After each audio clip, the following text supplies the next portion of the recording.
The revival of my older brother Itachi. Okay, so if you didn't know, my older brother Chris Moody, aka fucking Jit, aka Itachi in the streets now, part of a group called the Platinum Boys. They did it all. That's back when hip hop was in its prime. When MTV first got good, we were slapping all that and Nickelodeon. But what if I told you this was society's downfall? You know, I want to solve all that. We had, freaking custom broccoli with sugar and shit. What if I told you they accepted that, called that rape, and led the path for this generation?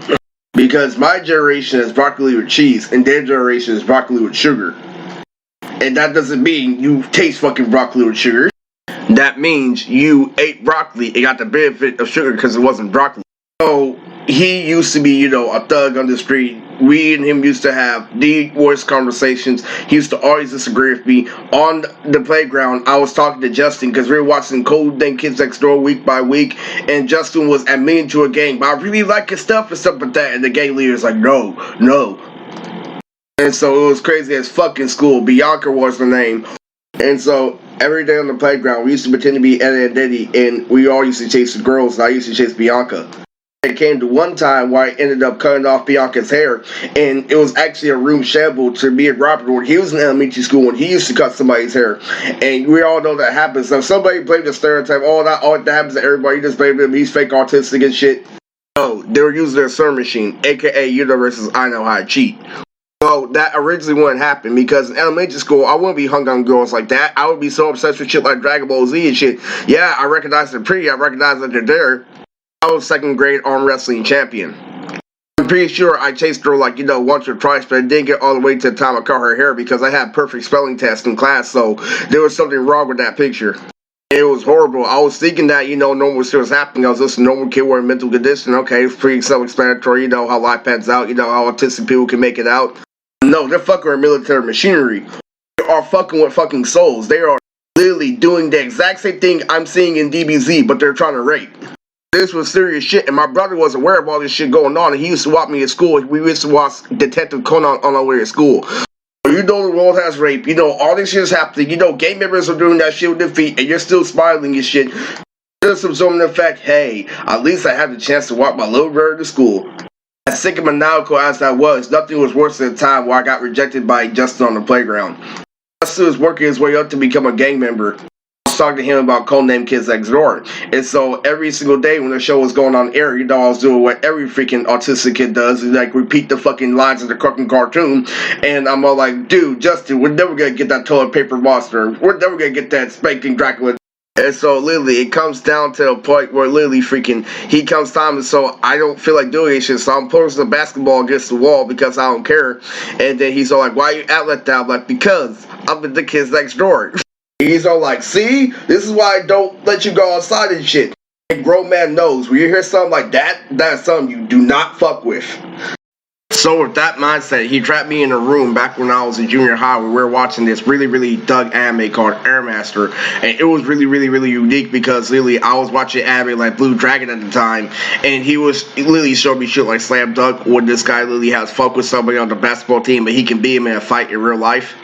Airmaster has a lesbian couple. Airmaster is about a girl who used to do acrobatics. Now, I used to do acrobatics when I was in elementary school, so it was very unique. So she ended up doing a flip on top of a flip, but she ended up a Street Fighter, so it was very unique at the time. And that was when my brother was playing Urban Rivals, which is a really dope card game. My brother had various friends like Deco, who's a master of martial arts, Gom, who thinks like a fucking monster truck, and of course Maimo and Zach, who beat me in a wrestling match, by the way. And that's really crazy because he's the main character and a fangirl is a lesbian.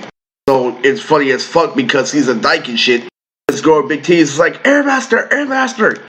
Traps me in a room saying, why you think you can get away with literally no haircut in school? Don't get you. You're not straight. Sometimes you're dirty. Sometimes you're corny. Sometimes you're horny. I'm like, what the fuck? And sometimes you think you're hard. I'm like, back off me. I'm just trying to be a good person. I'm just trying to talk to you. I'm sitting here watching Airmaster shit, and bitch with big ass titties is running on the fucking skywalking shit. I'm all like, this shit is crazy. This nigga is insane. This is straight up pedophile. Later on, I recognized the way I reacted to it was twice as scary as him. I'm trapping you on all this fucking logic, and you just said let's fight. know that's how things play out, but that's how you can get caught up or a gangster mentality. So this shit was so fucking funny because fucking I ended up, fucking in the bet with him after the Demon Slayer movie. Fuck that bullshit fight because that's all over with. And he's all like, that's not your movie. And I'm all like, that's not my movie. He's like, man, you're not really Slim. They doing your journey. I'm all like, okay, 5 months. And so did Lily confirmation on top of confirmation, guaranteed was as if it actually happened those 5 months. So all is good. Yeah, I bet when we were younger because he used to walk me to school and it was Tarzan versus Stanley and Stanley won. Stanley was about a guy talking to his goldfish about animal facts and Tarzan was about a guy in the wild and my brother was always trying to play tough in school. Like, my favorite character in Silent Showdown was Chase, and he called him a faggot. And so I'm like, who's your favorite character? He's all like, Clay, that nigga with the country accent, with the cowboy hat and the boot. And we like, yes, sir. I reckon you're taking this piece of gold. I'm like, this nigga's excuses are fucking ridiculous.